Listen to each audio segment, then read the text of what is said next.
بسم اللہ الرحمن الرحیم۔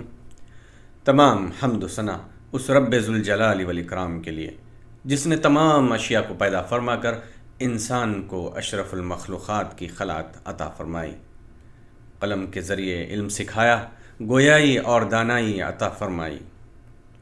صلاۃ و سلام ہو رسالت مآب صلی اللہ علیہ وسلم پر، جن کے قدم و حشم سے دنیا ظلمت کو رشد و ہدایت کی روشنی نصیب ہوئی اور بندگی کو کمال عروج تک پہنچایا۔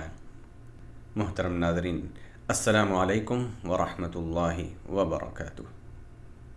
انبیاء علیہ السلام کی مخصوص دعاؤں کا سلسلہ جو قرآن مجید میں نازل ہوا، اس سلسلے کا دوسرا حصہ آپ حضرات کے سامنے پیش کرنے کی سعادت حاصل کرتا ہوں۔ حضرت شعیب علیہ السلام۔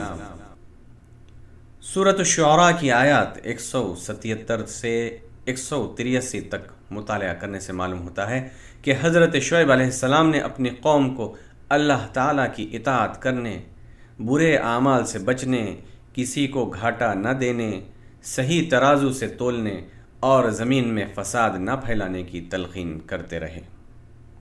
حضرت شعیب علیہ السلام کی قوم جو کہ تجارت پیشہ تھی، شعیب علیہ السلام کی بات قطعاً نہیں مانی اور اپنی عادات سے باز نہیں آئے۔ حضرت شعیب علیہ السلام نے ان سے بیزار ہو کر یہ دعا فرمائی: ربنا افتح بیننا وبین قومنا بالحق وانت خیر الفاتحین۔ اے ہمارے پروردگار، ہمارے اور ہماری قوم کے درمیان حق کے موافق فیصلہ فرما دے اور تو سب سے اچھا فیصلہ کرنے والا ہے۔ اگر کسی کے کاروبار میں یا تجارتی نقصان کا اندیشہ ہے تو یہ دعا پڑھیں، انشاءاللہ رب ذوالجلال والاکرام حق کے موافق فیصلہ فرمائے گا۔ ناپ تول میں سچائی سے کام نہ لے کر دھوکہ دینا اور یہ سمجھنا کہ جھوٹ کے بغیر تجارت میں منافع نہیں، یہ کافروں کی فطرت ہے۔ ان کو اللہ تعالیٰ پر توکل اور اس کی خیر و برکت پر بھروسہ نہیں۔ حضرت شعیب علیہ السلام کی قوم نے اپنے نبی کو جھٹلایا اور پھر وہ اللہ تعالیٰ کے عذاب کے مستحق ہوئے۔ نبی اکرم صلی اللہ علیہ وسلم نے بھی تجارت میں ایمانداری اور دیانت داری کا سبق سکھایا، دھوکہ دہی سے بچنے کی تلقین فرمائی۔ آپ نے خود تجارت فرمائی اور ایمانداری اور سچائی سے تجارت کرتے ہوئے منافع کمانے کا عملی نمونہ پیش کرتے ہوئے تجارت میں خیر و برکت اور دنیا و آخرت میں کامیابی کا راز بتایا۔ جامع ترمذی میں ایماندار تاجروں کے بارے میں فرمایا گیا کہ سچا اور امانت دار تاجر قیامت کے دن انبیاء، صدیقین اور شہداء کے ساتھ ہوگا۔ جہاں خوشخبری سنائی وہیں جھوٹے اور دھوکے باز تاجروں کو وعید بھی فرمائی۔ سنن ابن ماجہ میں ہے کہ نبی کریم صلی اللہ علیہ وسلم نے ارشاد فرمایا، قیامت کے دن تاجر گنہگار اٹھائے جائیں گے، ہاں البتہ اگر کوئی اللہ سے ڈرے، نیکی کرے اور سچ بولے۔ حضرت یونس علیہ السلام۔ فنادى في الظلمات أن لا إله إلا أنت سبحانك إني كنت من الظالمين۔ بس وہ اندھیروں کے اندر سے پکار اٹھا کہ اے الہی، تیرے سوا کوئی معبود نہیں، تو پاک ہے، بے شک میں ظالموں میں ہو گیا۔ حضرت یونس علیہ السلام کو جب مچھلی نے نگل لیا تو انہوں نے اللہ تعالیٰ کی تسبیح بیان کرتے ہوئے نہایت عاجزی سے دعا مانگی، اور جب کہ وہ اندھیرے در اندھیرے میں محصور تھے، یعنی ایک تو رات کا اندھیرا، دوسرا مچھلی کے پیٹ کا اندھیرا اور تیسرا سمندر کی گہرائی کا اندھیرا تھا۔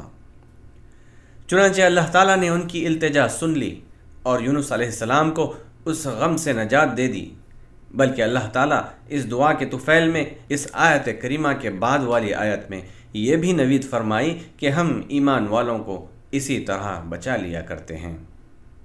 جامع ترمذی میں نبی صلی اللہ علیہ وسلم نے فرمایا، من دعا بدعاء یونس استجیب لہ، یعنی جس مسلمان نے بھی یونس علیہ السلام کی اس دعا کے ساتھ کسی معاملے کے لیے دعا مانگی تو اللہ تعالیٰ نے اسے قبول فرمایا۔ حضرت سعد ابن وقاص رضی اللہ تعالیٰ عنہ سے مروی ہے کہ رسول اللہ صلی اللہ علیہ وسلم نے ارشاد فرمایا، جو شخص کسی بھی مصیبت کے وقت دعائے یونس یعنی آیت کریمہ کا ورد کرے گا، اللہ تعالیٰ کی بارگاہ میں دعا کرے گا، اللہ تعالیٰ اس کی دعا ضرور قبول فرمائے گا۔ غور طلب بات یہ ہے کہ آیت کریمہ 3 باتوں کا ایسا مجموعہ ہے جس کی وجہ سے اللہ تعالیٰ کی رحمت اور اس کی عنایت متوجہ ہوتی ہے۔ ایک یہ کہ لا الہ الا انت میں توحید خالص کا اقرار ہے، دوسرے یہ کہ سبحانک میں اللہ تعالیٰ کی تسبیح بیان کی گئی، اور تیسرے انی کنت من الظالمین میں بندے کی عجز و انکساری اور اقرار بندگی ہے۔ امام طبری کہتے ہیں کہ سلف صالحین اس دعا کو دعائے کرب یعنی تکلیف دور کرنے والی دعا کا نام دیتے تھے۔ حضرت ایوب علیہ السلام وَأَيُّوبَ إِذْ نَادَى رَبَّهُ أَنِّي مَسَّنِيَ الضُّرُّ وَأَنْتَ أَرْحَمُ الرَّاحِمِينَ۔